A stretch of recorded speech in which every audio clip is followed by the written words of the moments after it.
The broadcast is now starting. All attendees are in listen-only mode. Good afternoon, everyone. Welcome to our continuing series on the American History course here at Penn Foster High School. Today we'll be looking at Lesson 7, the first section on the Civil Rights Movement. My name is Paul. I am a teacher here at Penn Foster High School, the social studies teacher.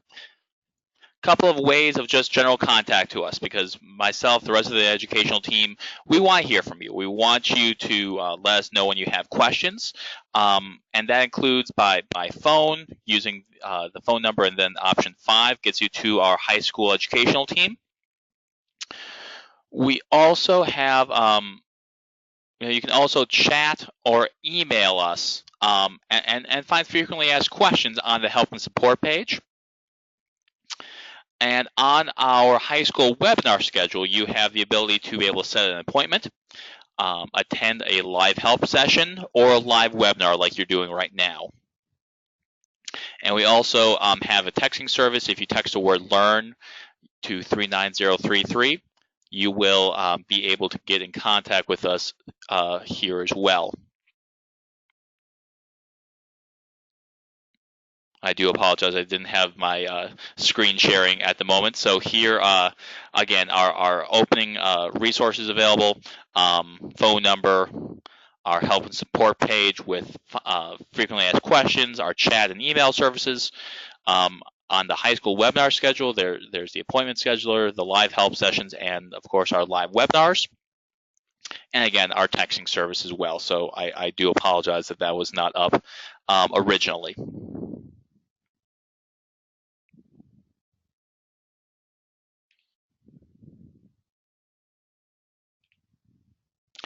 In today's webinar, we have 3 major topics to talk about.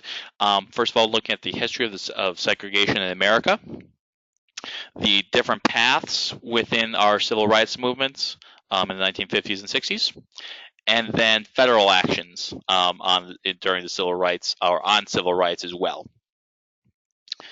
If you do have questions, please feel free to type them in, and I will do my best to answer them either at the moment, or if it's better to answer towards the end, I'll be more than happy to answer them then.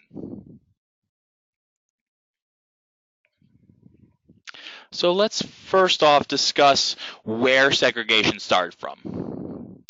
And if you remember back in the time of the Civil War, the Reconstruction ended with federal troops leaving the South, and almost immediately, even before the full federal troops had left the South, many southern states had created these segregation policies, those that were called Jim Crow laws. And they were meant to have basically separate societies between a more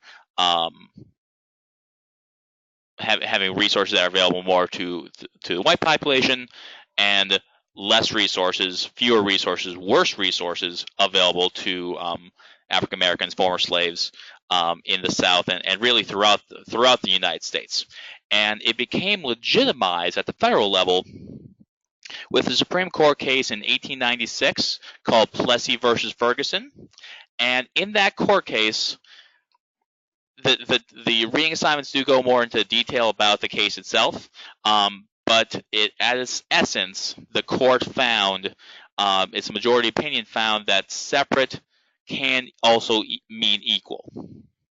That even though the races are separate, the accommodations that are available to both whites and blacks, in this case railroad cars, even though they are separate, it was still equal. They still had equal opportunities. And this, like I said, legitimized segregation, legitimized Jim Crow laws that began to spread more and more in both northern and southern states. And in the decades past that, into the 1900s, we almost see what's considered an American apartheid, that more and more opportunities of particularly white politicians, taking more and more rights away from African Americans, including voting rights. Even though African American men were given the right to vote after the Civil War, more and more southern states and even some northern states established laws that basically disenfranchised African Americans, former slaves, including poll taxes, in which folks who had even had been slaves had no work, had no living wage. They could not afford a special tax for people to be able to go and vote. There are also literacy tests that if you were not from if you did not have a good education policy or a good education institution, which many African Americans, particularly in the South, had because of segregation, these literacy laws, these poll taxes, even though they were not explicitly said to affect African Americans, affected them and kept them away from voting and allowed the segregation laws to continue to be not only passed, not only kept, but also expanded for almost the next 100 years in many southern states and even some northern states.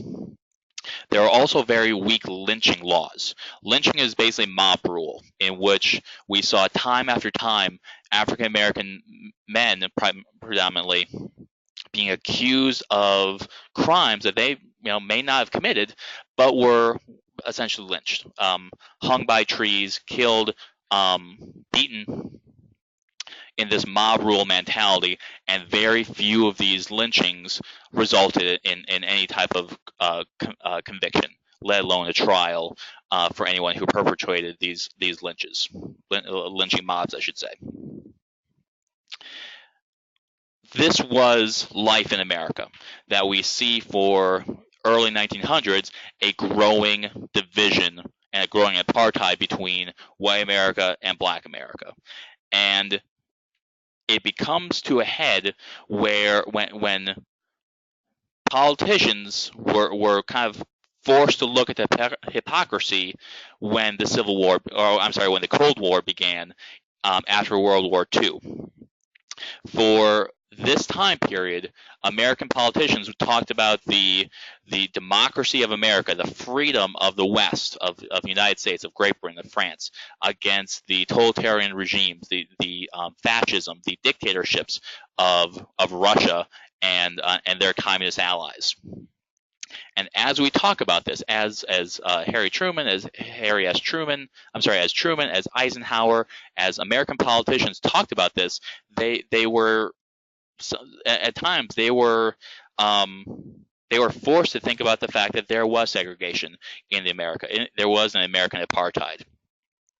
So Truman is really the first to take a stand against segregation, in which he desegregates the armed forces. So if you remember, in World War II, there were the Tuskegee Airmen. There were some notable regiments that were all African American, all black soldiers, and that wasn't just because it was because those groups were segregated. They were the only groups that had African Americans in them. The rest of the army was segregated to only whites or only blacks.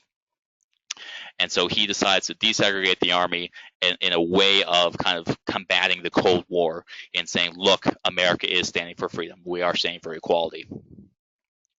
And in our public sphere, athletes like Jackie Robinson begins to break sort of the color lines of the first African American in baseball, and it kind of spreads throughout other sports, throughout other parts of the public. But it continues to have a grip. Segregation continues to have this grip on particularly Southern society. And groups like the NAACP specifically looks at, okay, where can we attack segregation? Where is going to be the easiest places where we can have a legal fight and potentially win? And its main lawyer, Thurgood Marshall, later who becomes the first African American Supreme Court justice, decide to focus on school segregation. And particularly, they're able to make the arguments. They start making the arguments of funding inequality, quality of teachers, quality of resources in the public schools of white children versus African American children.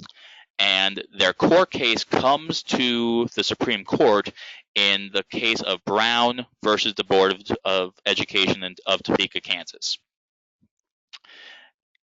And in this case, the Supreme Court Chief Justice, Earl Warren, has a decision to make. He knows that the majority of the Supreme Court would side with the NCAA or NAACP. Sorry about that.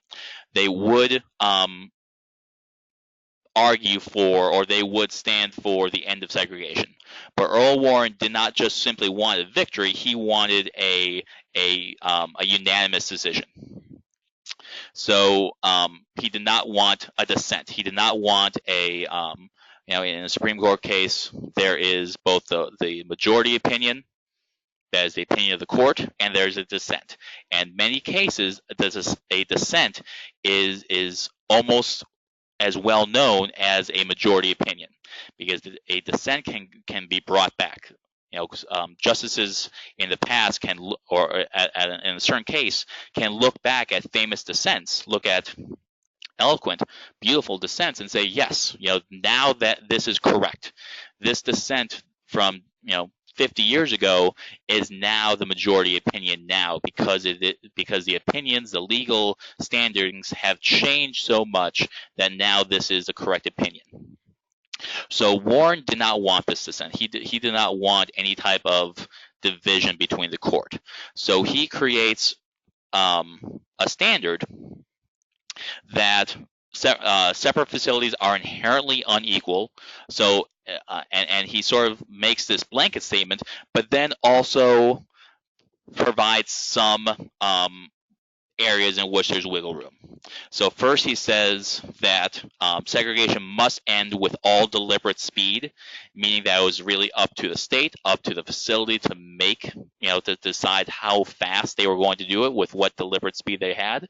So in most of the North, we see legal segregation ending rather quickly. And I say legal, and that'll be brought up sort of later on in the presentation.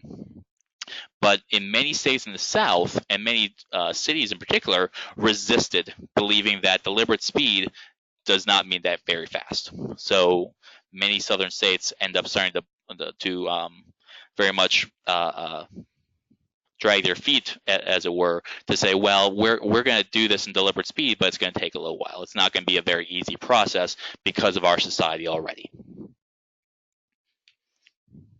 As I mentioned, Justice Warren wanted a unanimous decision, so he wasn't able to go as far as perhaps some of the justices, some of the more liberal justices wanted to go. So the court didn't address separate restrooms, for instance. They didn't address busing or private facilities. This was really mainly an education case, much like what Thurgood Marshall thought it would be, that this was going to be the easiest way to go after segregation. And then for both Marshall and the Supreme Court, they both knew that this was just a stepping stone. This was just the beginning steps towards a more just and more equal America. Neither believed that this was going to be the end. And in particular, it gave a legal basis for organized protests. It gave the ability for protesters, for African American protesters, to say, we now have a legal case. We now have a decision by the Supreme Court outlawing segregation. Let's challenge it. Let's put southern cities and southern society on notice with protests against other segregated policies. Even though they're not directly addressed in Brown versus the Board of Education, let's challenge them. That brings us to our first poll question. What were Jim Crow laws? Give you guys a minute to answer. And also, if you have questions, please feel free to type those in as well.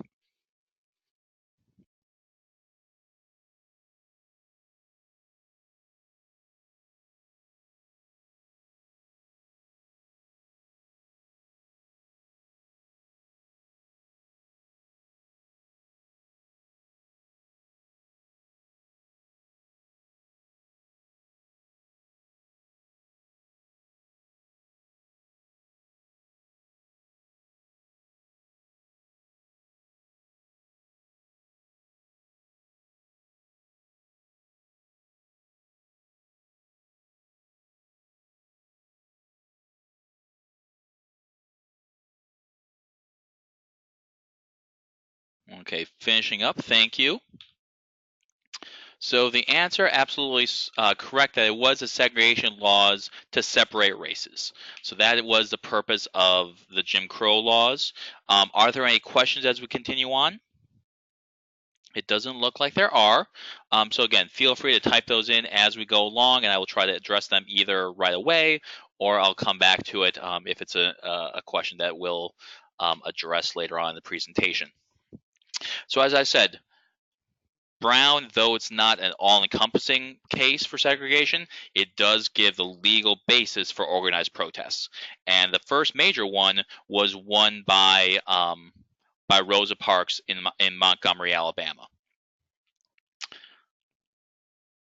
The rules of Montgomery of the Montgomery city for busing, it allows African Americans to sit on the bus, but basically from the back. So the nearest seats must be given to white riders. So if white riders start sitting down in the front, they can, if there are enough of them, they can take the entire bus, leaving African Americans to stand. And if an African American does not give up their seat, if the seat that they're at is the next available seat from the front, they have to give it up, or else they are arrested and fined. Well, Rosa Parks begins her journey after work in what's called the colored section of the bus.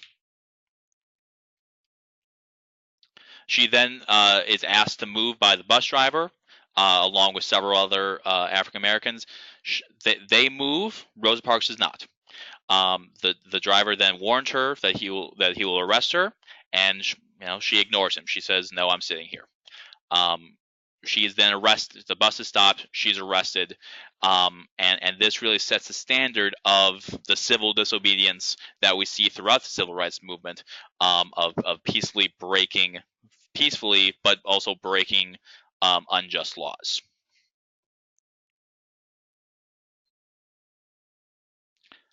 With her arrest, forms the new Montgomery Improvement Association, organized by the Reverends Martin Luther King Jr. and Abernathy. And they use this association to begin organizing the bus boycott. And their demands, even before the boycott begins, is allowing for a first-come, first-served basis on seating, general common courtesy to all passengers, and then that whites can sit from the front, African Americans can sit from the back, and then again they can meet in the middle, essentially.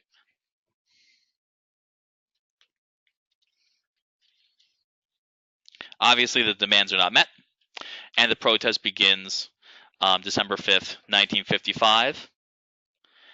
And there's almost immediate arrest and violence. That both King and Abernathy are arrested, their homes and their churches are bombed, and as the protests begin, King and King's arrested. His family is still sort of expecting some compliance with the boycott, but they did not believe that African Americans were going to be joining this boycott. That some would just kind of either by fear or by knowing the status quo, many would end up just kind of going on the bus. That they were expecting maybe half the African Americans of Montgomery to join in the protest.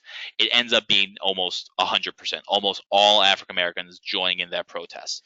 They took part in ride sharing programs. Many of them walked or biked to their destinations. And the bus companies end up having empty buses throughout the African American community, and losing a lot of revenue. The case or the ban itself does go up to the Constitution, or up to the Supreme Court, I should say, and the busing rules are found to be unconstitutional.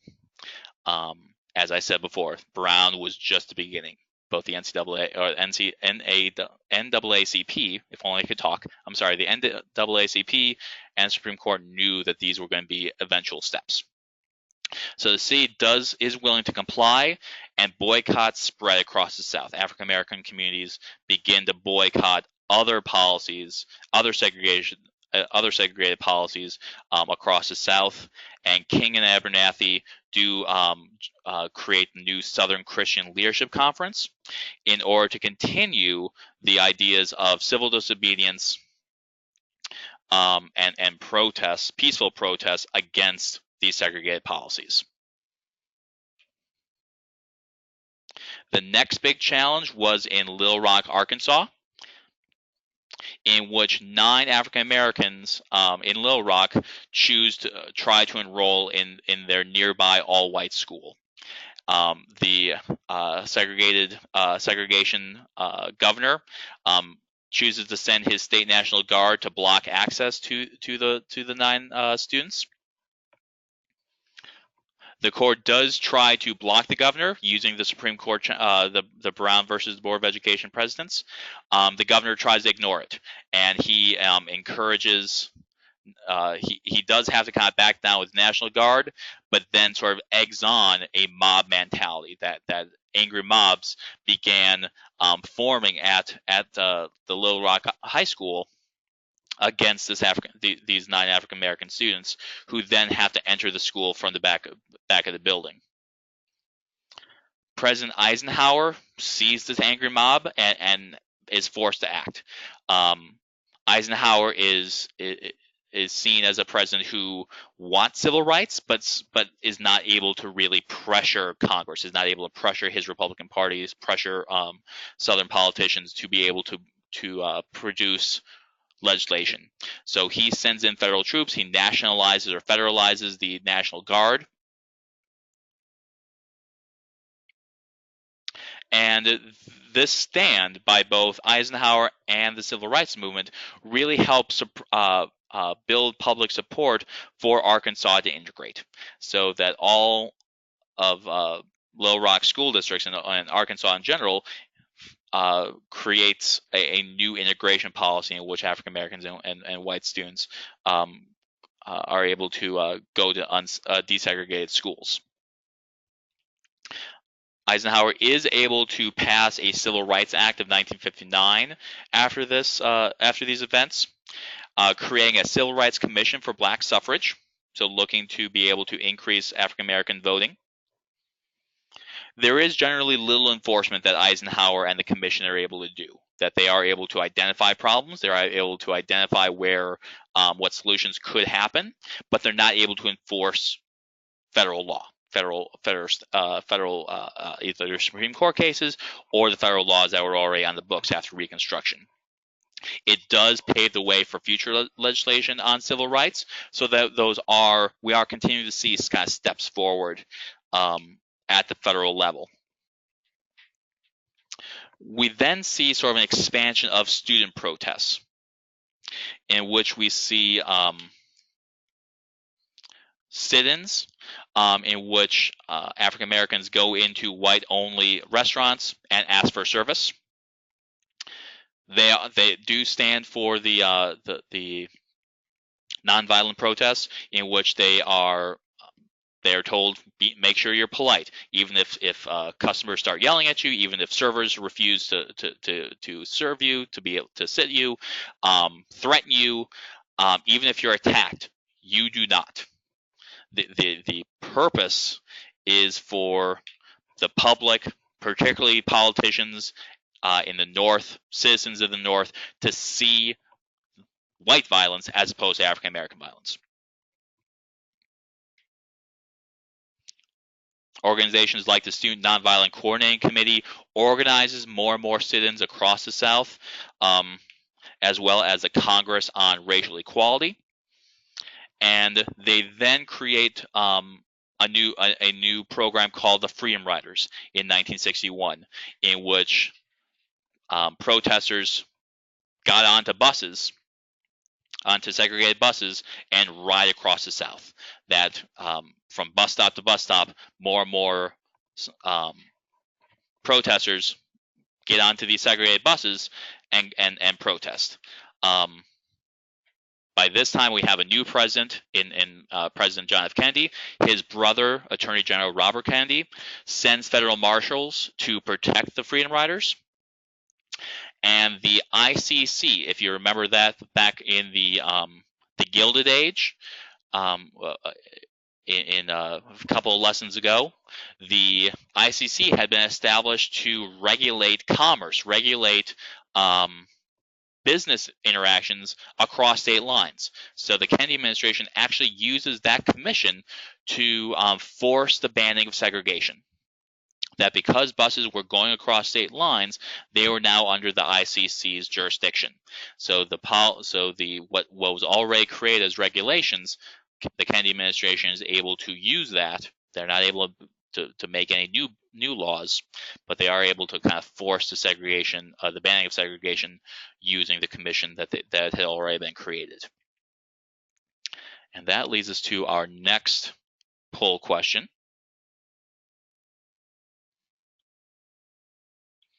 What statement best describes the federal response in the civil rights or to civil disobedience?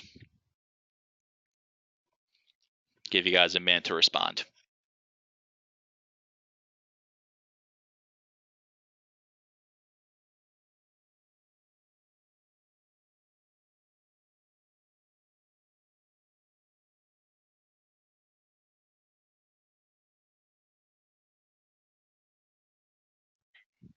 And also at this point, if you want to type in any questions, if you have any concerns or issues that you want to mention, feel free to type those in as well. About another 10 seconds.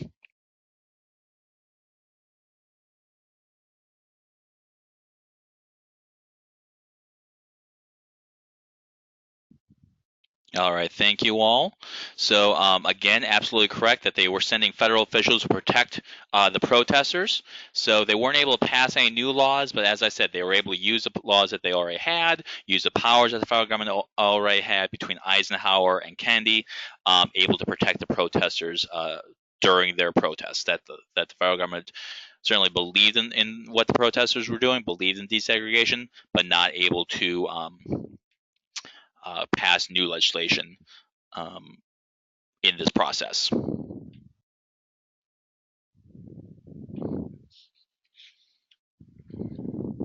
We see additional gains and unfortunately pains during these early moments or early years of the civil rights movement. John Meredith is able to attend the University of Mississippi as the first African American in 1962. We also see the benchmark of the major benchmark of the civil rights movement with the March on Washington in 1963, in which supporters called for the banning of discrimination in public accommodations and employment. Again, a very specific point. There was never a we want everything to be desegregated. We want all equality.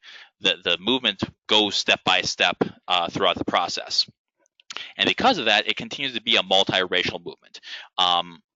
There were many whites, particularly young college students, young Americans, young white Americans who are going on these freedom rides, going in these sit-ins, and we see this again with the March on Washington, and of course the famous "I Have a Dream" speech by Reverend Dr. King.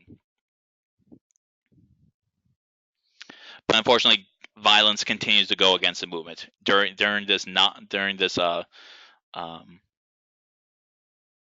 belief in nonviolence. Violence is still going against you. So Medgar Evers, a famous civil rights activist before King, is murdered. There continues to be church bombings after the success of the March on Washington, and the Birmingham police, with its chief Bull Connors, are relentless against protesters in sit-ins, in marches.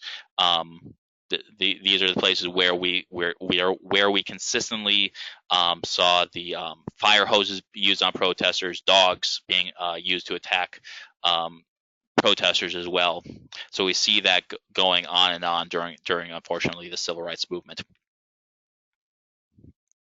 But with the protests, with the success of groups like events like the March on Washington, we do start seeing federal legislative victories. That and unfortunately happens after John F. Kennedy is assassinated in 1963.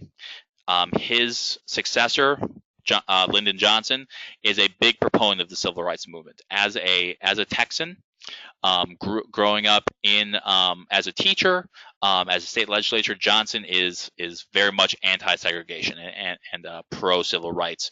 He's able to partially use Kennedy's assassination as a point of to kind of move Democratic senators, particularly from the South, to his side. So he's able to push for not only the Civil Rights Act of 1964, also the 24th Amendment to the U.S. Constitution that banned poll taxes, and also the Voting Rights Act of 1965, which banned literacy tests and brought about federal enforcement to protect suffrage, to protect the vote of all Americans, but in particular for this act, obviously African Americans. Let's take a moment to just look at Dr. Martin Luther King in particular. When he earned his PhD in theology, he immediately moved to his church in Montgomery, where he's there at the time of Rosa Parks' protest. He's a big proponent of bus boycotts, the Southern Christian Leadership Conference, and believing in the principles of civil disobedience. That much like his the people that he looked up to, being Mahatma Gandhi of India, as well as Henry David Thoreau in the 1800s, believing in peaceful, nonviolent protests. Yes, they're breaking the law, but they're unjust laws. So that is the big moment for the principles of civil disobedience, that you're protesting laws that are unjust, and people needing to break the laws in order to bring about meaningful change to those laws. In 1963, he calls Birmingham the most segregated city in America, and really focuses his attention on making sure that the chief of police, Bull Connors, sees peaceful protests. As I mentioned before, looking at boycotts, sit-ins, marches. They were attacked viciously by the police under Connors. Martin Luther King Jr. himself is arrested several times. He famously wrote his letters in the Birmingham jail after one of these protests, after being arrested. He's also able to give Johnson the political cover that he needed to be able to pass the Civil Rights Voting Rights Act after marches in Salem, Alabama. Again, those turned violence as well. And finally, in 1968, and a little bit before then, we'll sort of talk about some of the other issues that came after the Civil Rights and the Voting Rights Acts of 64 and 65. But King and his movement has to become more radicalized after the passing of the Voting Rights Act. Issues that we'll talk about in a few minutes kind of push him not only in what civil rights means. It's not just about segregation. It's about housing policy. It's about economic opportunities. We'll also see at this point that King breaks from President Johnson on the issues of the Vietnam War. And this Poor People's Campaign that King starts speaking about, and goes to Memphis, Tennessee, to speak for economic opportunities, that the multiracial strike by the sanitation workers in Memphis, Tennessee, that King was going to support, was going to speak with, was when he was assassinated. And again, sort of the movements of the civil rights era go from segregation to voting, and it gets to the point of talking about economic opportunities. But unfortunately, King and many others are assassinated by this time. And it's interesting, the big question of American history: what would have happened if King had survived, if either of the Kennedys had survived, if they were still alive to be able to talk about civil rights and economic opportunities. What would have happened in the United States in racial policies? That is an interesting, a very a big question to ask about at this time. But the final that leads us to our last poll question. What was not part of Dr. King's movement? Take a minute to read through the answers and choose the one that you think is best. And as always, if you do have questions, you can certainly type those in.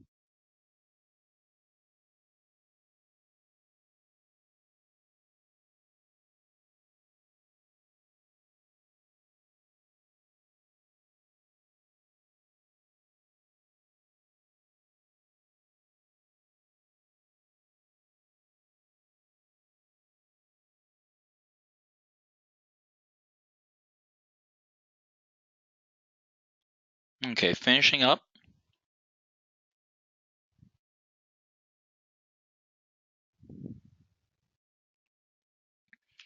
Okay, so thank you. So the answer was the breaking of segregation laws.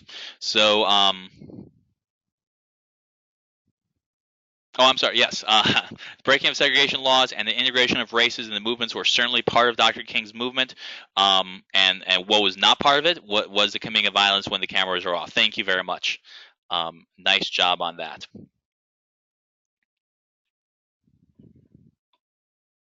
One moment. I'm sorry. Slideshow got away from me. I'm sorry.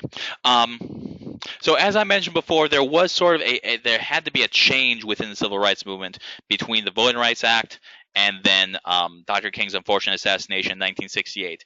And some of that becomes that civil rights movement was successful in desegregating the South, was successful in Voting Rights Act. What was its next success? What needed to happen next? And it becomes an issue that King doesn't get to choose. It's kind of chosen for him, and part of it was during what's considered to be the long hot summers of 1964 through 1968, in which we see urban area riots nationwide. Time after time, we see police brutality against African Americans. Stop me if you've heard this before. And also unfair employment discrimination. So more and more, not southern rural African Americans, but now urban northern African Americans are seeing themselves now the victims of a new civil rights push. And not necessarily legal segregation, but societal problems. Johnson sees these riots as a problem. Again, he is aware of civil rights problems. He's aware of segregation issues. He is not so aware of the cultural changes in northern cities. So he calls upon the Kerner Commission to look at the causes of riots. And the findings included white institutional racism. So again, not necessarily segregation laws like in the South, but institutional racism. Those that weren't written laws, but everyone believed. Again, about what kind of what treatments African American folks who were accused of crimes, how they should be treated, in employment opportunities. We also saw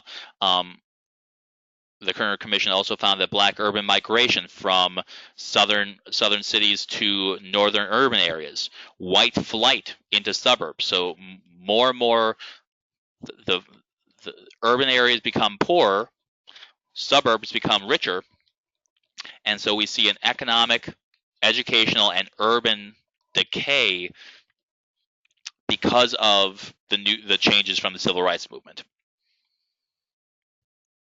Johnson uses these findings to set up his Great Society programs in his speech to Congress in 1965, calling for new social programs, new social spending to be allowed to be able to combat the problems in the Kerner Commission.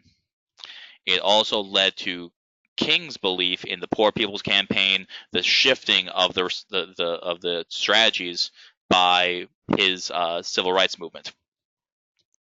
But we start seeing sort of a change in other parts of the civil rights movement, that even though King is successful in desegregating, in voting rights, other African American leaders start coming up thinking that King was not going to be successful in solving some of the urban problems that he was not fully aware of.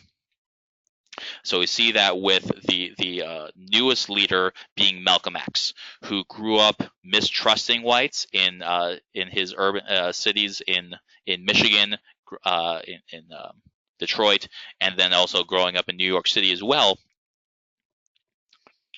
He's influenced to join the Nation of Islam while in prison as a young man, and the Nation recruits in prison for sort of those influential youth, those who are already angry, those who are already poor, those who are looking for solutions, and they're able to be convinced that Christianity, the religion that many of them had grown up believing in, was a white religion, was a slavery-based religion, as opposed to the Nation of Islam, which, according to them, according to their leaders, were for African Americans, was created in Northern Africa, was created for the subservient classes that did not have a place in Christian society.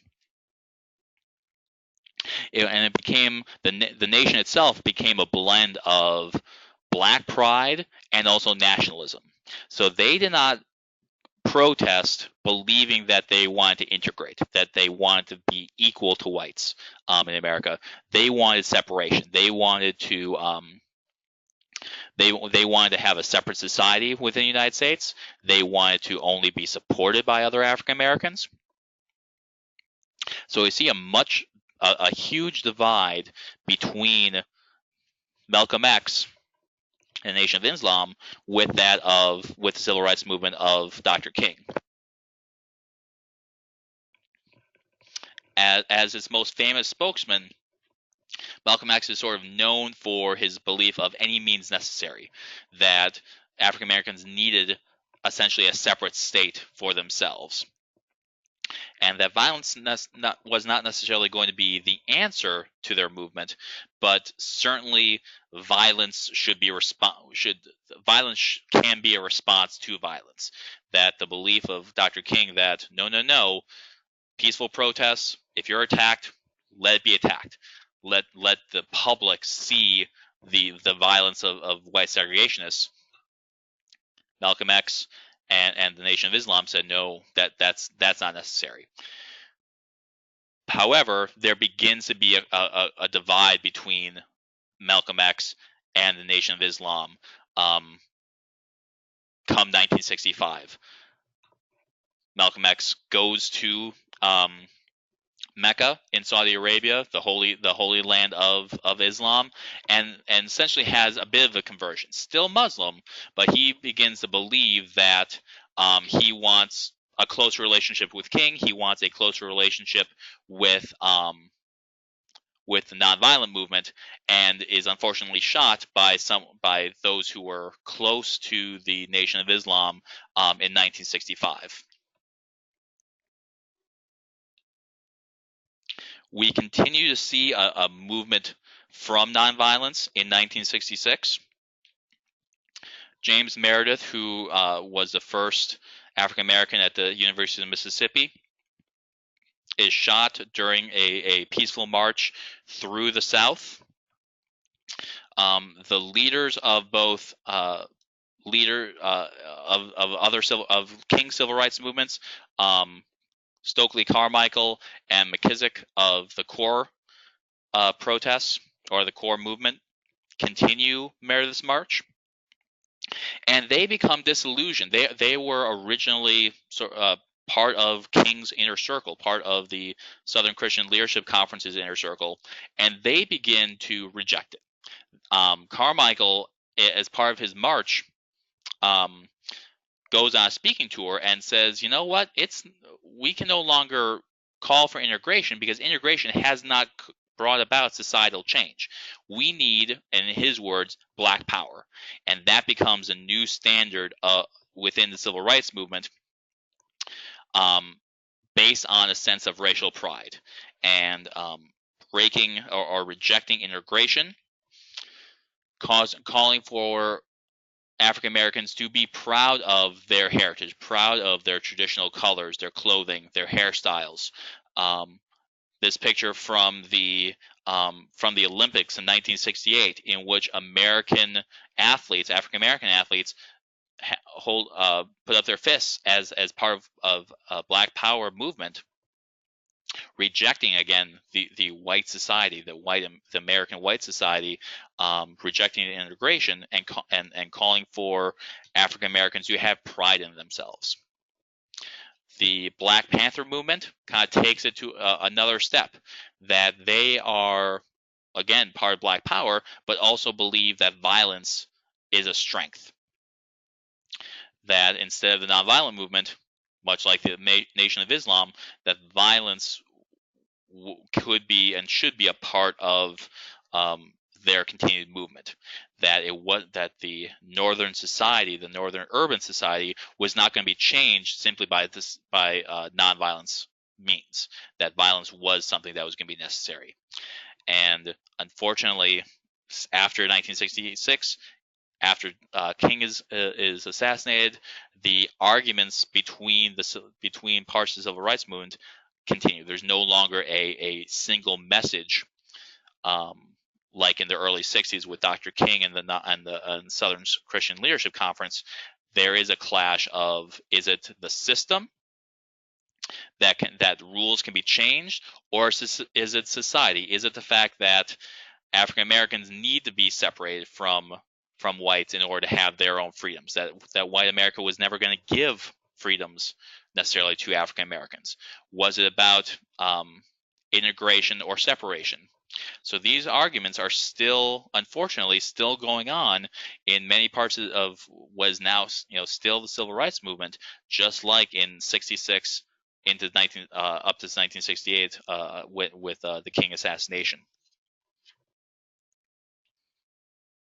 That is the end of my presentation. Are there any questions? If there are not, I want to thank you all for attending. A recording of this webinar will be sent to you by email and also available on the Penn Foster the YouTube channel. So thank you all for attending. I'll stay online for a few more minutes, but thank you so much.